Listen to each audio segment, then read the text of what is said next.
قالا رسول اللہ صلی اللہ تعالیٰ علیہ وسلم انا مدینۃ العلم و علی بابھا۔ سامعین و ناظرین کو یہ علم ہے کہ ہم اپنے اس خانقاہی پلیٹ فارم سے اپنے سامعین کو لے کر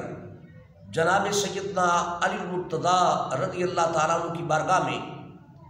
ہدیہ عقیدت اور سلام عقیدت پیش کر رہے ہیں اور اپنی نیازمندی کا اظہار کر رہے ہیں۔ میں ایک خاص طبقے کی طرف اشارہ کرنا چاہتا ہوں جو بظاہر عقیدت مند ہے لیکن عقیدت کا دعویٰ کرتے ہوئے دریدہ دانی اور خبث باطن کا اظہار کرتے ہیں۔ ابتدائی بات یہ عرض کرنا چاہتا ہوں کہ جناب سیدنا علی المرتضیٰ رضی اللہ تعالیٰ عنہ آپ نے فرمایا کہ کسی کنویں میں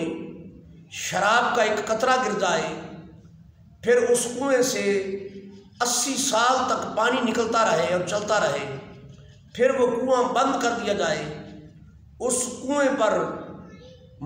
مٹی ڈال کر اس کے اوپر منارہ بنا دیا جائے،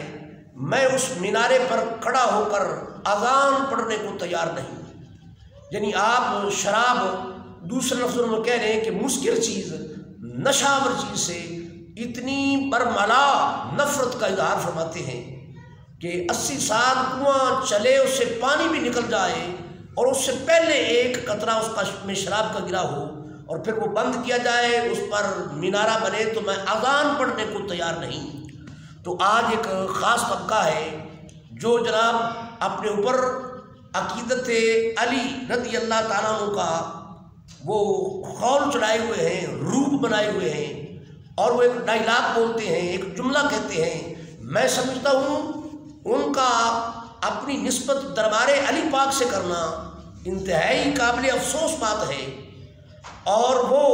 انتہائی دریدہ دانی خبث باطن کا اظہار کرتے ہیں جب وہ یہ کہتے ہیں کہ اسی علی دے ملنگ پیندے گھوٹ گھوٹ بنگ۔ یہ بہت ہی رونے کا مقام ہے۔ جن لوگوں کا یہ ڈائلاگ اور یہ جملہ ہے ان کی عقیدت جناب علی پاک سے ہے، اس پر انا للہ و انا الیہ راجعون ہی میں عرض کر سکتا ہوں۔ اور ان لوگوں کو یہ بات سنانے اور سمجھانے کے لیے اور ان کے ضمیر پر دستک دینے کے لیے ایک بات میں نے پہلے عرض کر دی جو دربار علی پاک کا فیضان ہے، اور دوسری ایک تمثیل عرض کر دیتا ہوں، اللہ کرے ان کے دروازے پہ نوک ہو جائے۔ شیخ سعدی شیرازی رحمۃ اللہ تعالیٰ علیہ بہت بڑے انٹیلیکچوئل اور دانشور ہوئے ہیں، اور بالخصوص پرشین لینگویج میں انہوں نے بہت ساری کتابیں تحریر کی ہیں۔ آپ بہت دنائی کے انداز میں ایک بات ارشاد فرماتے ہیں۔ آپ فرماتے ہیں کہ کسی نے گدھے سے پوچھا تو بھنگ کیوں نہیں کھاتا؟ بھنگ گھاس کی ٹائپ کی ہی چیز ہوتی ہے، وہ گھاس کیٹیگری میں ہی تقریباً آتی ہے، اس کے پتے ہوتے ہیں، ہریالی ہوتی ہے، وہ سبزہ ٹائپ ہوتی ہے، تو ایسی ساری سبزہ ٹائپ چیزیں گدھا کھا جاتا ہے، مگر وہ بھنگ نہیں کھاتا۔ کسی نے اس سے پوچھا کہ تو بھنگ کیوں نہیں کھاتا؟ تو اس نے کہا میں نے سنا ہے جو بھنگ پیتا ہے، جو بھنگ کھاتا ہے، وہ گدھے جیسی حرکات کرتا ہے، اور میں تو پہلے ہی گدھا ہوں، پھر میں اس کے قریب کیوں جاؤں؟ یہ بات کہہ کر حضرت شیخ سعدی شیرازی رحمۃ اللہ تعالیٰ علیہ آپ یہ بتانا چاہتے ہیں کہ لوگوں بھنگ پی کر بندے سے گدھے جیسی حرکات نمودار ہوتی ہیں، اور لوگ دیکھ کر کہتے ہیں یہ کسی ایسی ویسی ماں کا بیٹا ہے جو ایسی حرکات کر رہا ہے۔ تو ایسے لوگوں کے ضمیر پر دستک دینا ضروری ہے کہ ایک تو بھنگ پی کر جیسی آپ سے حرکات ہوتی ہیں، لوگ آپ کو کم، آپ کی ماؤں کو پہلے برا بھلا کہتے ہیں، تو آپ تو ماں کے دودھ کو بھی